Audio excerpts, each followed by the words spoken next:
Kami akar umbi, pemacu negara, berbilang kaum hidup serumpun bangsa. Kami akar umbi, pemacu negara, halang tujuh kita harus bersama.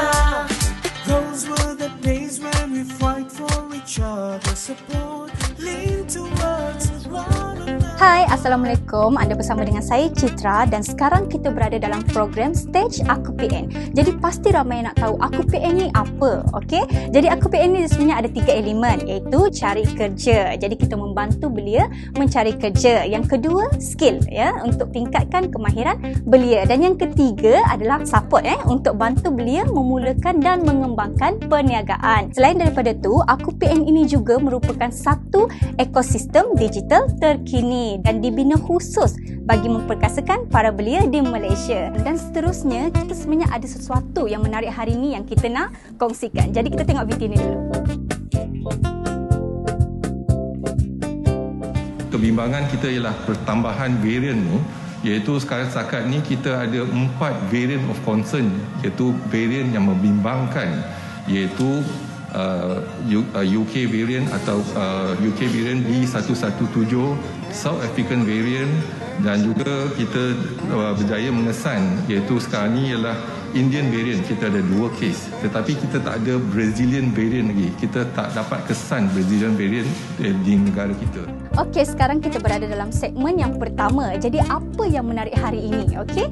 Jadi saya nak bercerita ya. Sebenarnya WHO kini dia menggunakan huruf Yunani untuk penamaan menggantikan nama negara bagi varian virus COVID-19 bagi mengelakkan wujudnya konotasi negatif pada nama varian dan negara tertentu.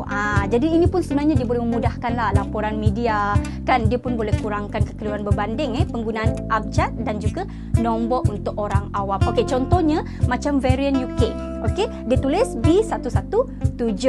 Kini dikenali sebagai Alpha. Okey, kemudian kalau untuk varian Afrika Selatan B1351. Kini dikenali sebagai Beta. Untuk varian Brazil pula B1. Okey, kini dikenali sebagai Gamma. Dan yang lainnya pula macam varian India B1617.2 kini dikenali sebagai Delta.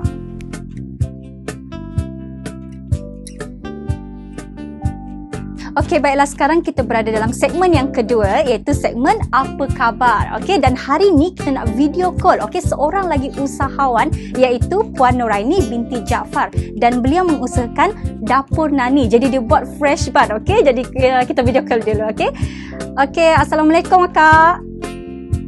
Waalaikumsalam. Akak apa khabar? Macam mana sekarang keadaan bisnes semua? Alhamdulillah. Semuanya masih baik dan masih lagi continue.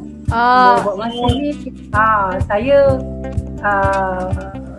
masih lagi dalam mood bercuti di Rawang, di rumah kakak, tapi dalam masa yang sama saya masih lagi menjalankan bisnes saya secara di area sini lah.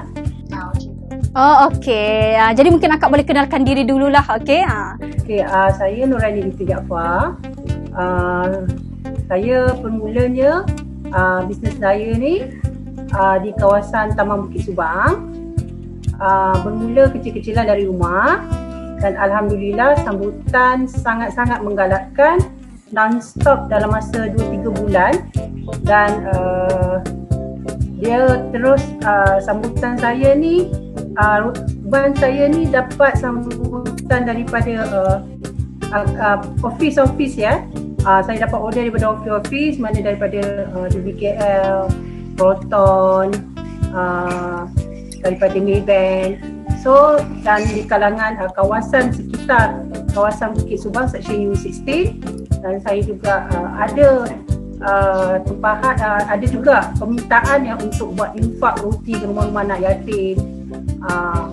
Okey, alhamdulillah. Okey, berjalan dengan lancar lah bisnes akak Okey, mungkin boleh beritahu juga Kak, kenapa memohon dengan Aku PN? Saya dapat ini daripada online, dan saya mohon sekiranya saya dapat alatan mesin lagi canggih. So memandangkan saya buat roti ni saya seorang. Saya ada 3 orang anak. Dan dalam masa yang sama saya letak kalau saya nak luaskan lagi permintaan tu agak terhad lah. Dengan mesin yang saya ada, saya memang ada oven industrial, saya ada bread maker, saya ada 2 bread maker. Tapi kalau boleh saya ada macam proving ke atau cutting dough ke, tu dapat meringankan beban saya sebab roti ni dia punya masalah dia sebab nak menunggu ban tu naik sangat lambat. Dia dekat situ. Dan bila saya nak cutting dia punya dough dalam kuantiti yang kecil, bila saya dah ni, dia ambil masa yang sangat lambat. So ada juga permintaan yang tak dapat saya penuhi. So saya terpaksa delay ataupun reject. Saya hanya dapat mampu buat ikut. Okey. Mungkin akak boleh kongsikan harapan akak. Okey, seterusnya macam mana? Harapan saya memang nak buat all out lah untuk bisnes ni. Memang selepas sebelum ni saya bekerja, saya tak pernah bekerja buat masak ke apa, memang tak reti. Tapi bila sekali saya dah berada dalam industri ni dan sambutan dia pun amat baik, jadi saya dah tak nak turning back. Usaha saya sekarang ni, saya nak terus ke depan. Sekiranya saya dapat bantuan dari segi alatan, ini memang takkan mematahkan semangat saya akan terus lagi ke depan. Okey, baiklah Kak. Terima kasih banyak sebab sudi berkongsi dengan Aku PN untuk kali ini. Saya doakan akak punya perniagaan semakin maju lah. Okey, terima kasih. Assalamualaikum.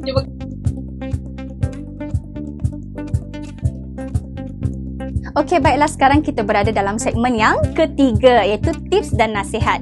Jadi, aspek pos kerja kan sebenarnya ataupun penggunaan komputer riba, komputer meja ataupun telefon bimbit ni perlu dititik beratkan sebab dia boleh bawa kepada kesan negatif, iaitu boleh mengakibatkan gejala musculoskeletal disorder. Jadi akibat kesan kumulatif posture yang buruk. Okey, terutama macam suasana workstation kan ataupun di rumah yang tidak kondusif adalah seperti sakit otot pada anggota belakang badan, leher, bahagian pinggang dan juga anggota tangan serta posisi duduk ni secara statik dalam tempoh waktu yang panjang. Jadi apa kita kena buat? Okey. So untuk langkah pencegahan dia, korang kena lakukan adalah laraskan ketinggian skrin komputer selari dengan aras anak mata pada kedudukan leher lurus ke hadapan ataupun jarak di antara skrin komputer dengan pandangan mata antara 45 cm ke 70 cm. Dan kalau boleh tu dapatkanlah rehat sekurang-kurangnya 5 minit untuk setiap 25 hingga 30 minit bagi setiap kerja yang dilaksanakan. Jadi untuk posisi pergelangan tangan pula serta jari berada dalam posisi lurus ke hadapan tanpa sebarang tekanan atau membengkok. Gunakan juga tertikus ketika menggunakan komputer riba dan pastikan ketinggian kedudukan komputer riba berada selari dengan aras mata. Untuk posisi kerja yang baik pula iaitu dengan kedudukan bahu dalam keadaan rehat. Posisi belakang badan disokong sepenuhnya oleh penyokong tempat duduk pada kedudukan 90 sehingga 110 darjah ke belakang. Okey, kalau anda pegang telefon bimbit, kena selari dengan ketinggian aras anak mata pada posisi ke hadapan. Jadi elakkan membengkokkan leher ke bawah secara melampau dalam waktu yang lama. Sekiranya perlu menggunakan telefon bimbit untuk melakukan tugasan yang tidak dapat dielakkan dalam jangka waktu yang panjang. Okey, itu sahaja yang kita nak kongsikan dalam segmen tips dan juga nasihat kali ini. Okey, jadi pastikan anda bersama dengan kami lagi dalam program Aku PN untuk episod seterusnya. Bye. Assalamualaikum. Tough times don't last. Tough people do. Tough times don't last. Tough people do. You have to learn to stay strong too. Tough times don't last. Tough people do.